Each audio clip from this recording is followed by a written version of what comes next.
सहजता से योग करें। इसलिए योग के आगे एक शब्द लगता है सहज योग। विवेक पूर्वक योग करें, इसको कहते हैं ज्ञान योग। भक्ति पूर्वक योग करें, इसको कहते हैं भक्ति योग। पूरे पुरुषार्थ के साथ योग करें, इसको बोलते हैं कर्म योग।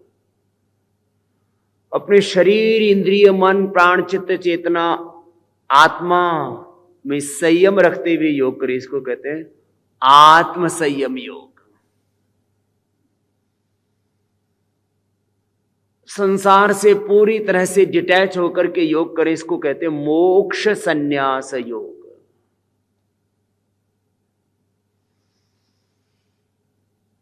पिंड में, ब्रह्मांड में भगवान के विश्वमय और विश्वातीत, गुणातीत, भावातीत रूप को देखते हुए, अनुभव करते हुए, ये जीवन जगत, ये पिंड और ब्रह्मांड भगवान का ही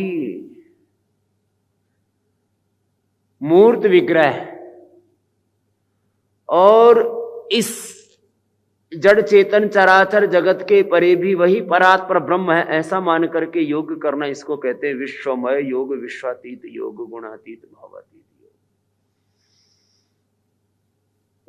अष्टांग योग के साधनों को साधते हुए योग करना, इसको कहते हैं अष्टांग योग। यम, नियम, आसन, प्राणायाम, प्रत्याहार, धारणा, ध्यान, समाधि पूर्वक योग करना। योग के जो साधन हैं, तपस्वाध्याय, ईश्वर प्रणिधान से लेकर के तपस्वाध्याय, ईश्वर प्रणिधानानि क्रिया योग, ये साधन योग। अंतर्मुखी होकर के योग करना, इसको कहते हैं समाधि योग। धारणा, ध्यान, समाधि, संयम पूर्वक जब आप पूरे अंतर्मुखी हो जाते हैं तो योग की दिव्यताएं आपके भीतर सहज रूप से घटित होने लगती है, प्रस्फुटित होने लगती है, इसको कहते हैं विभूति योग। और धीरे धीरे आपका शरीर, इंद्रियों और मन पर अधिकार होता चला जाता है। शरीर, इंद्रियों, मन पर आप विजय पाते चले जाते हैं, इसको कहते हैं प्रतिप्रसव योग, कैवल्य योग, गुणातीत या भावातीत योग। अब शब्द प्रयोग भिन्न है। योग दर्शन के शब्द हैं कैवल्य योग, प्रतिप्रसव योग, और इसको ही गुणातीत योग करके, भावातीत योग करके, ट्रांसेंडेंट योग करके महर्षि महेश योगी जी ने बहुत प्रचारित किया, सामने से उठा दिया।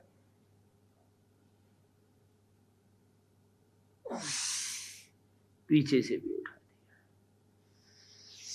तो मैं कह रहा था, जब योग ऐसे विधि विधान के साथ करते हैं तब क्या होता है, we are achieving, when we are doing yoga properly, yoga को पूरा ऐसे शरणागति के भाव के साथ करना, गुरु भगवान की शरणागति। लीवर की सफाई कर लो सर्वकल्प से, कायाकल्प से। किडनी की सफाई कर लो। अभी रीनोग्रिड क्वाथ बना दिया एक, हाँ, नीम, पीपल, गोखरू, हरा धनिया, कासनी, पशुओं को खिलाते कासनी, वो कासनी,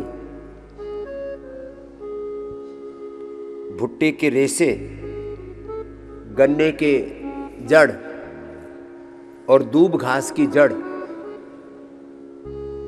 ये जो सरकंडे हैं इनकी जड़, पंच तृणमूल, जो घास उगती है जिनमें जड़ होती है ना, चाहे पुनर्नवा है, चाहे ये सरकंडे है, चाहे ये गन्ना है, चाहे इसमें भी नीचे अच्छी जड़ होती है, मकई में भी जड़ होती है। 5 कोई भी तिनके जिनकी जड़ें मजबूत है, घास, दूब घास, साधारण घास में जड़ उतनी नहीं होती, दूब घास में बड़ी गहरी जड़ होती है, दूरवा।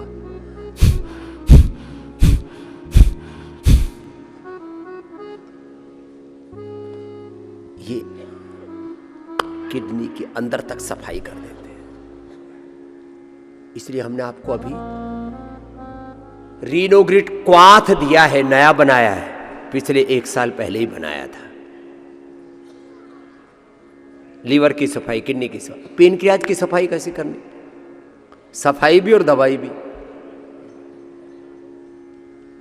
खीरा, करेला, टमाटर, उसी में एलोवेरा, उसी में गिलोय, उसी में चिरायता, उसी में कुटकी, उसी में गुड़मार, उसी में विजयसार, उसी में मेथी का पानी, उसी में ही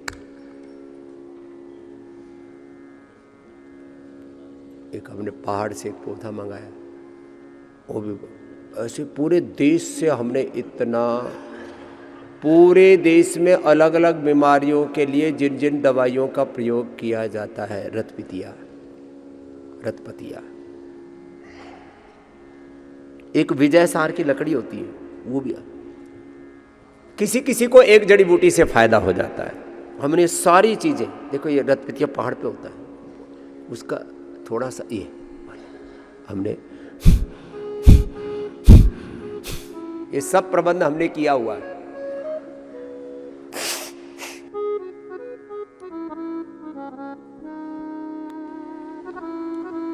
पेनक्रियाज की सफाई लो,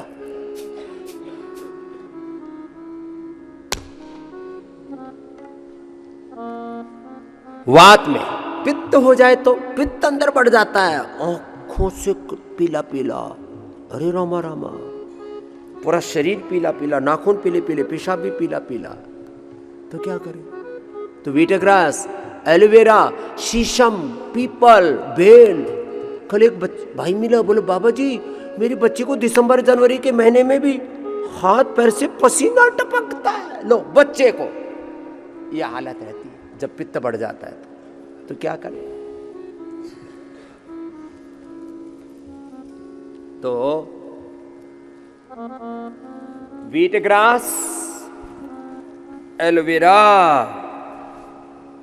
गिलोय,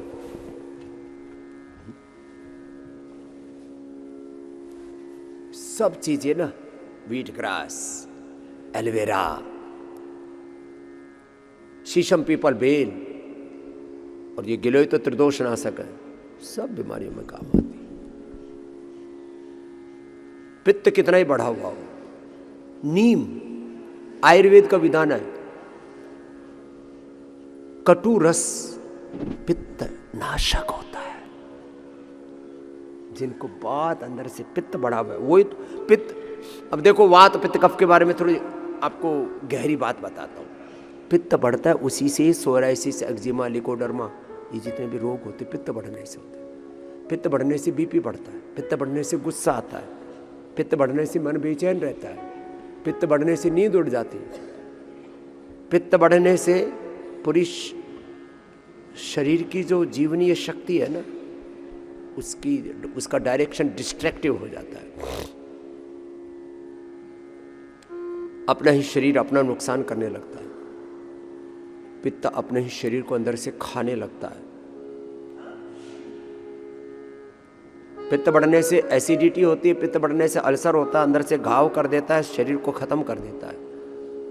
पित्त बढ़ने से बच्चे नहीं होते, बच्चे न होने में स्पर्म काउंट का कम होना, ओवम ठीक से नहीं बनना, उसका पुष्ट पूरा ना होना, यूट्रस में ओवरी में सिस्ट, पॉलिसिस्टिक ओवरी, ये सब कई बार सारी चीज नॉर्मल, बच्चे नहीं हो रहे। पित्त बढ़ने से गर्भ ठहरता नहीं है।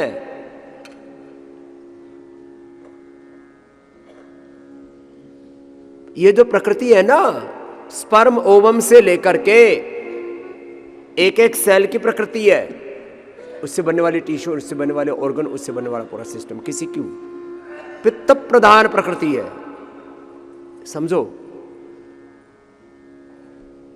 पित्त बढ़ने से ही अल्सर, पायस, फिसर, फिस्टुला, इनफर्टिलिटी,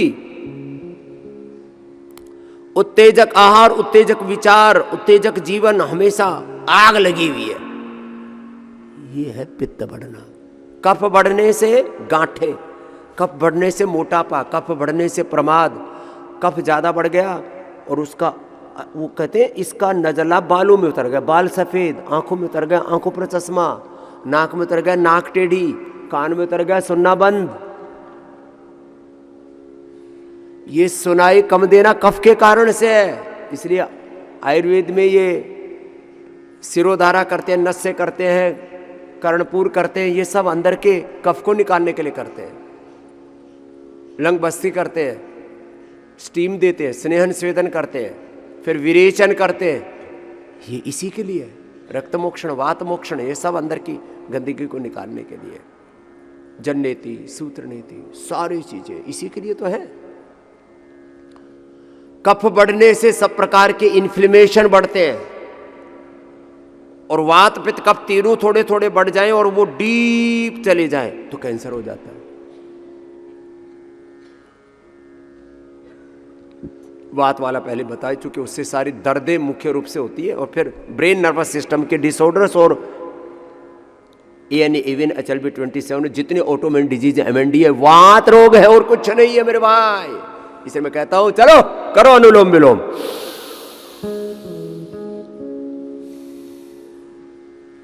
तो क्या बोला, सफाई ही दवाई है।